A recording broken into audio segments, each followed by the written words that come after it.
Good evening, everybody. My name is Randall Carroll, coming straight at you from Muskegon, Michigan, located in the Lakeside neighborhood, which is nestled right near the beautiful sandy shores of Lake Michigan.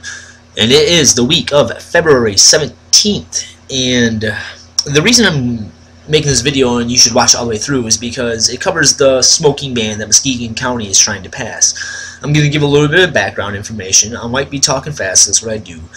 But I'll give you some background information, and then I'll give you some information and tools of what you can do to stop this, because it is still an issue that's being fought.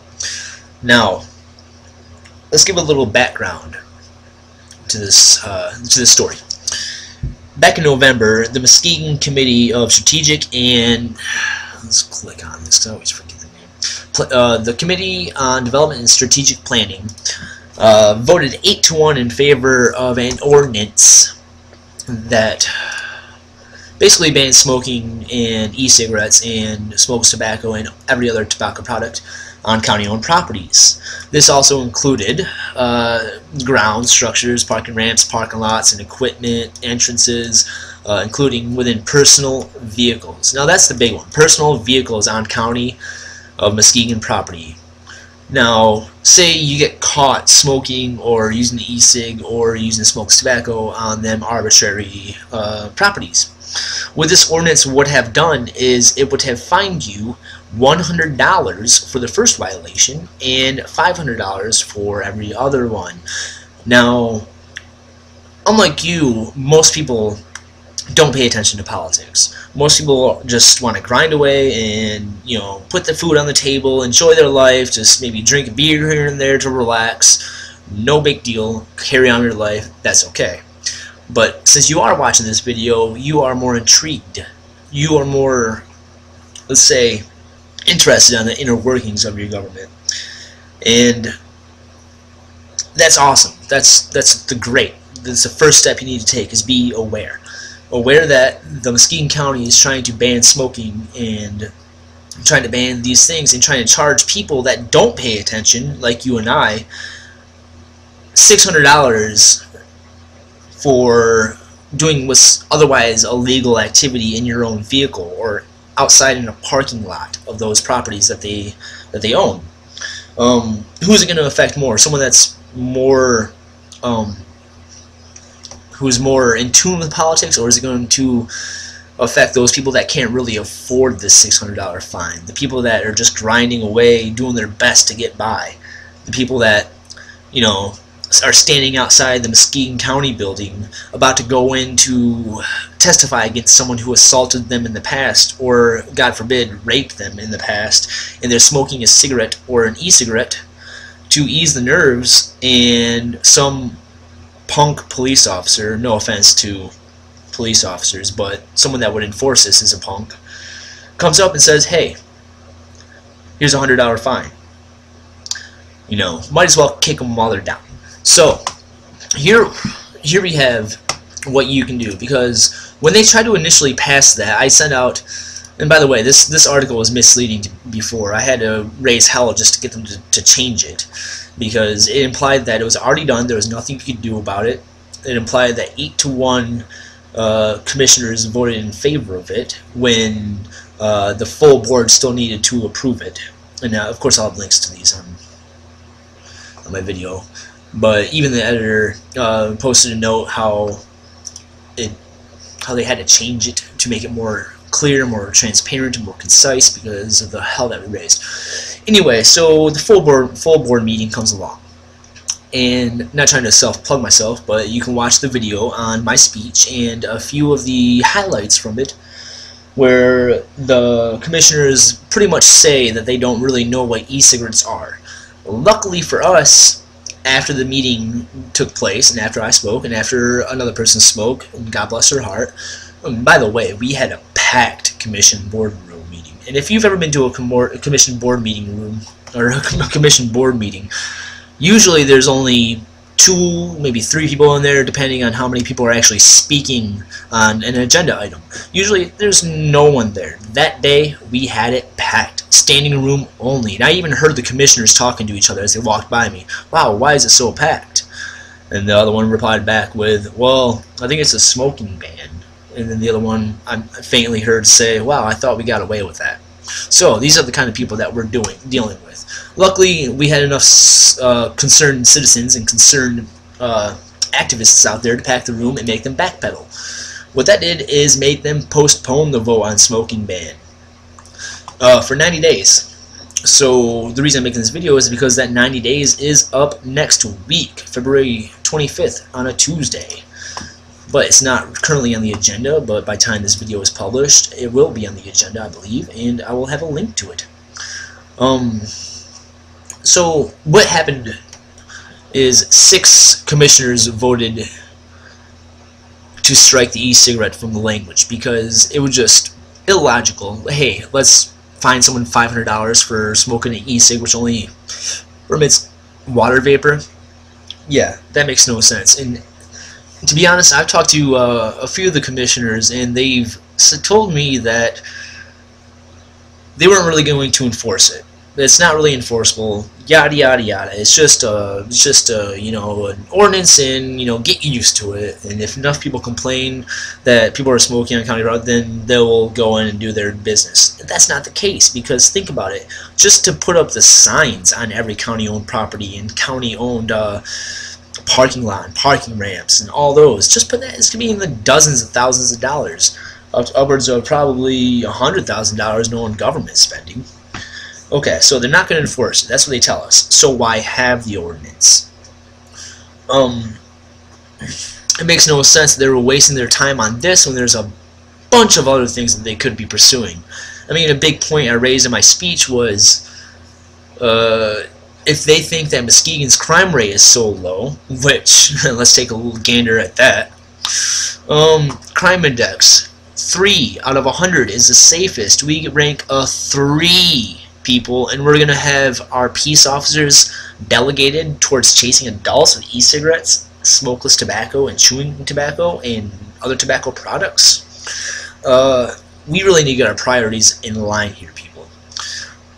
Luckily, they did strike the e-cigarettes from the language, but the newest article that came out shows that they are going to offer another amendment to this amendment, because the whole ordinance is really an amendment. But they're going to add another amendment to this to include the banning of selling to minors, which, you know, makes sense. You have to be 18 just to buy cigarettes, to buy tobacco, to buy most other things related that way. But apparently right now e-cigarettes don't fall into that category, which the state legislator, from what I hear, is working on. Well, they're tacking this amendment onto this ordinance, so it makes people like me, people like you, if you're concerned about this, it demonizes people like us, because anyone that is now against the ordinance is going to be labeled as in favor of selling nicotine and other products to minors. And that's just not the case. If they wanted to do that, let's make a different ordinance or tack it on to a different bill. But no, they're trying to do that because it's what is called a straw man amendment in the political world. I call it a straw man amendment.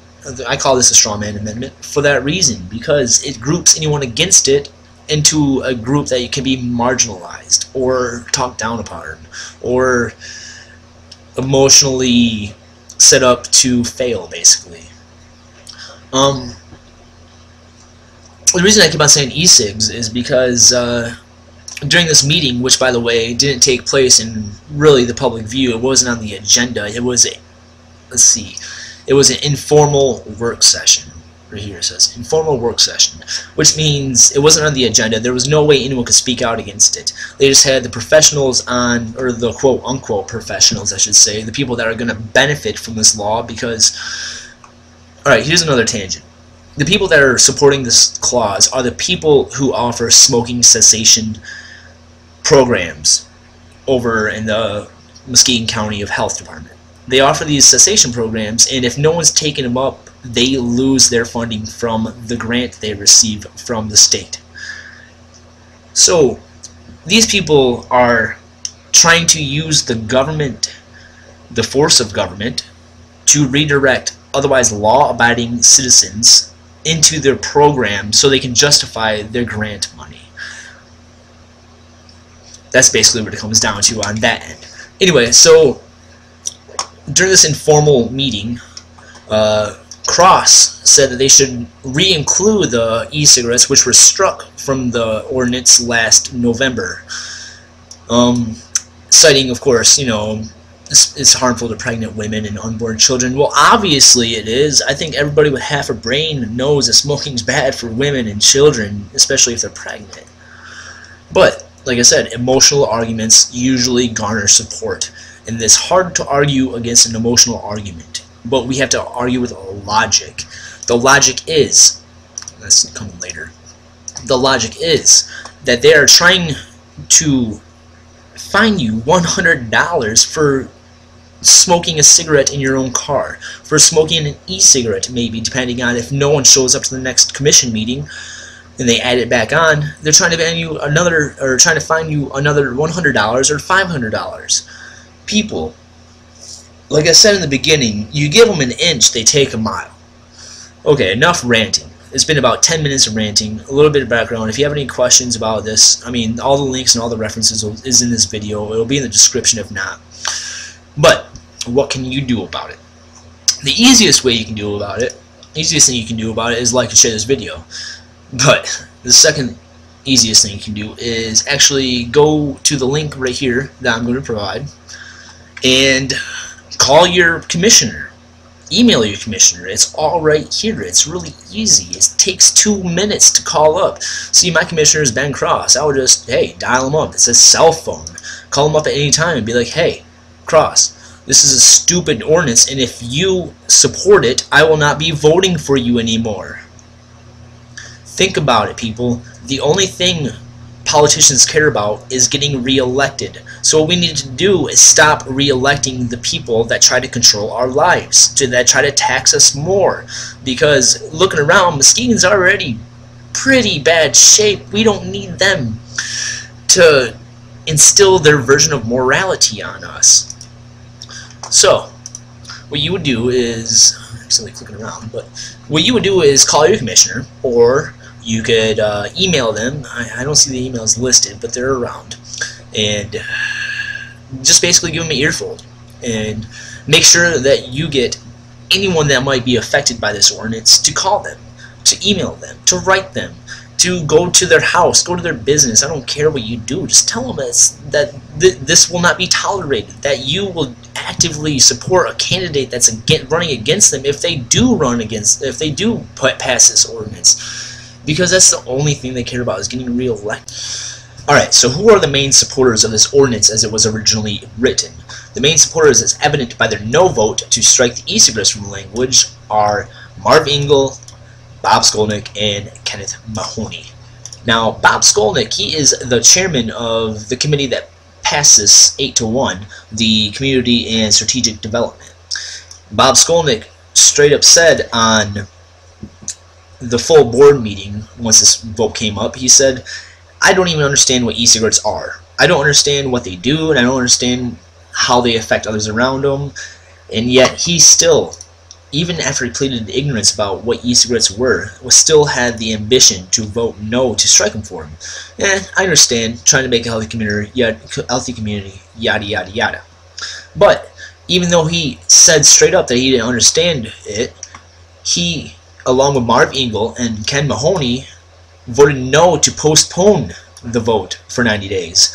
So after admitting ignorance of what they do, and after admitting ignorance and having every other commissioner raise concerns over the implementation, the enforcement, the writing, the language, just how bad this bill would affect most citizens, they still had the gall to stand up and vote no to postpone it. At least they could have given it 90 days so they could have educated themselves on what the product they're trying to ban actually does, but these are the type of people we're working with.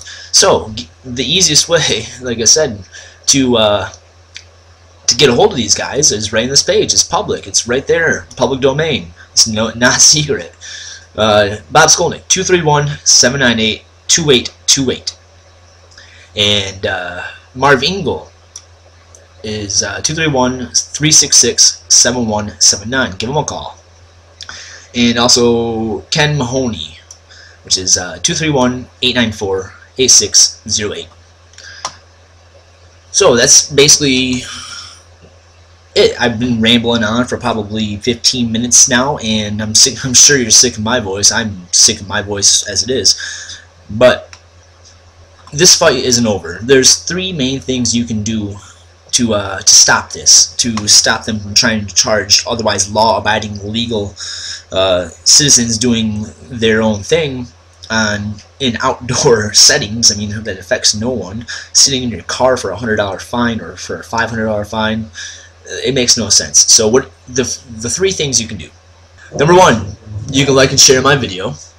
Number 2, you can call up your commissioner, give them an earful, tell them how you feel about it, because these guys really don't get many calls. I mean, they list their home phone numbers. They don't list their office hours or anything. They just home phone numbers, cell phones. So call them up, email them. It kind of works too if you're kind of timid about the phone, or show up at their business or the place of work and just tell them in person. And the biggest thing you can do is show up February 25th. Like I said, it's not on the agenda because right now it is actually, it's taking me 2 days to make this video, so now it's Tuesday. But next week, February 25th, there's no agenda item for it. But I'm sure it will be there. It's 90 days, it lines up. If not, I'm so sorry, but it will be. It has to be. 90 days from November 26th is the 25th. So, like I said, I'm Randall Carroll, coming at you from Muskegon, Michigan, located in the Lakeside District, nestled right near the sandy, beautiful shores of Lake Michigan. And the last thing I'll leave you with is a quote from Ken Mahoney. Once the process is in place, most people will just accept it. Are you going to sit and just accept it? Well, we'll see. Thank you.